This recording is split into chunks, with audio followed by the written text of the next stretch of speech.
Good evening, children. Well, it's time for chapter 7 of The Butterfly Lion by Michael Morpurgo. This chapter is called Strawbridge. The old lady drank her tea and wrinkled her nose in disgust. "I'm always doing that," she said. "I'm always letting my tea go cold." The dog scratched his ear, groaning with the pleasure of it, but eyeing me all the time. "Is that the end, then?" I asked. She laughed and put down her cup.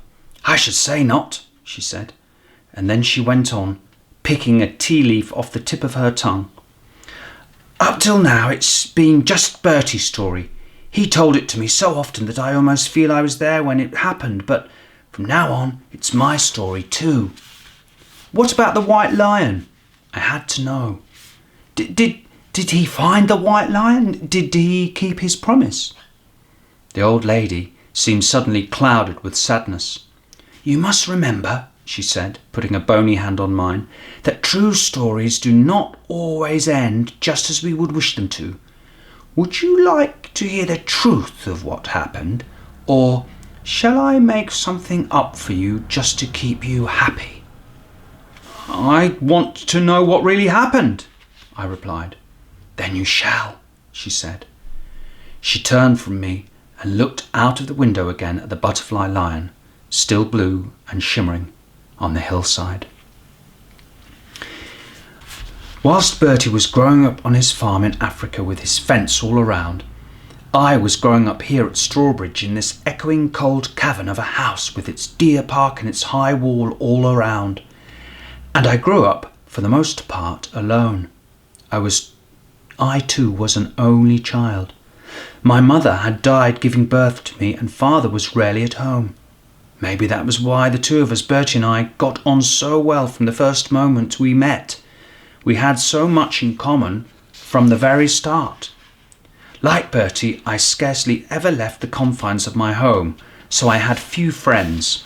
I didn't go to school either, not to start with. I had a governess instead, Miss Tulips. Everyone called her No Lips because she was so thin-lipped and severe. She moved around the house like a cold shadow. She lived on the top floor like cook and like nanny.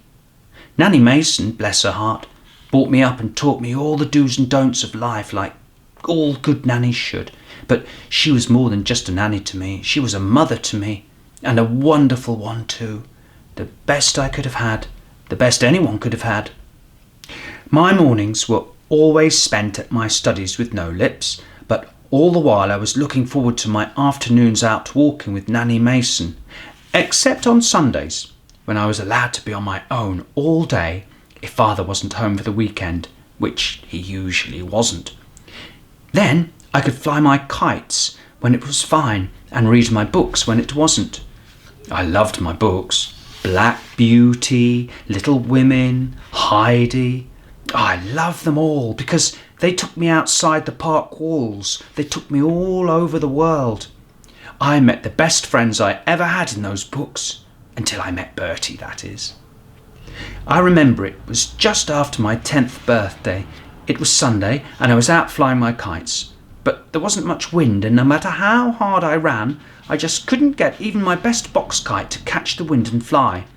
I climbed all the way up Wood Hill looking for wind, and there at the top I found it at last, enough to send my kite soaring. But then the wind gusted and my kite swirled away crazily towards the trees. I couldn't haul it in time. It caught on a branch and stuck fast in a high elm tree in amongst the rookery. The rooks flew out, cawing in protest, whilst I tugged at my line, crying in my fury and frustration. I gave up, sat down and howled. That was when I noticed a boy emerging from the shadow of the trees. "I'll get it down for you," he said, and began to climb the tree. "Easy as you like." He crawled along the branch, reached out and released my kite. It floated down and landed at my feet. My best kite was torn and battered, but at least I had it back. Then he was down the tree and standing there in front of me. "Who are you? What do you want?" I asked. "I can mend it if you like," he said. "Who are you?" I asked again. "Bertie Andrews," he replied.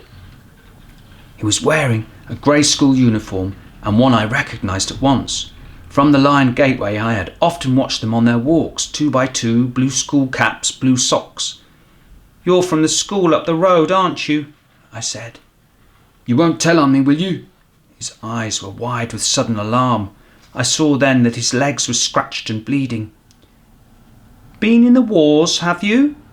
I said. "I've run away," he went on, "and I'm not going back, not ever." "Where are you going?" I asked him. He shook his head. "I don't know. In the holidays I live at my auntie's in Salisbury, but I don't like it there." "Haven't you got a proper home?" I said. "Of course I have," he replied. "Everyone has. But it's in Africa." That whole afternoon we sat together on Wood Hill, and he told me all about Africa, about his farm, about his waterhole, about his white lion, and how he was somewhere in France now in a circus, and how he couldn't bear to think about him. "But I'll find him," he said fiercely. "I'll find him somehow." To be honest, I wasn't sure how much I really believed all this about a white lion. I just didn't think lions could be white. "But trouble is," he went on, "even when I do find him, I won't be able to take him home to Africa like I always wanted to." "Why not?" I asked. "Because my mother died." He looked down and pulled at the grass beside him. "She had malaria, but I think she really died of a broken heart." When he looked up, his eyes were swimming with tears. You know.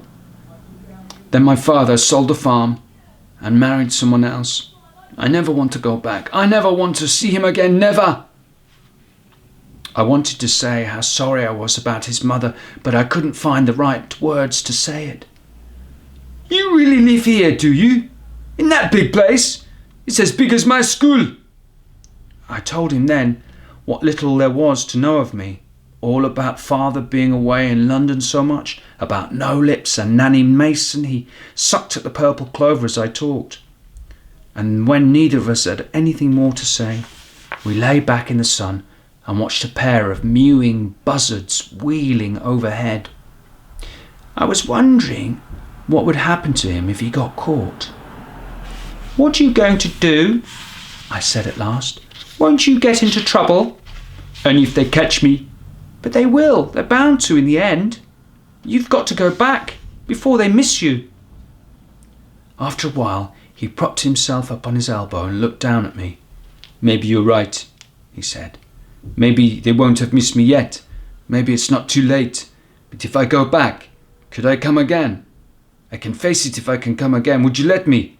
I'll mend your kite, really I will." And he gave me a smile, so melting that I couldn't refuse him. So it was arranged.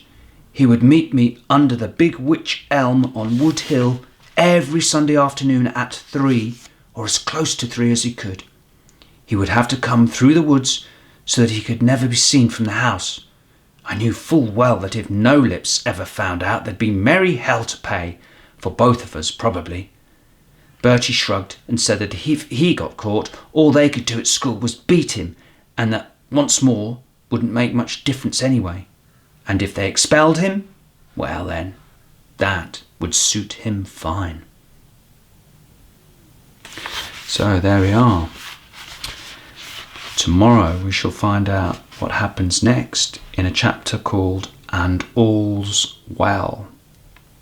So until then, good night, God bless, say your prayers, and I'll see you tomorrow.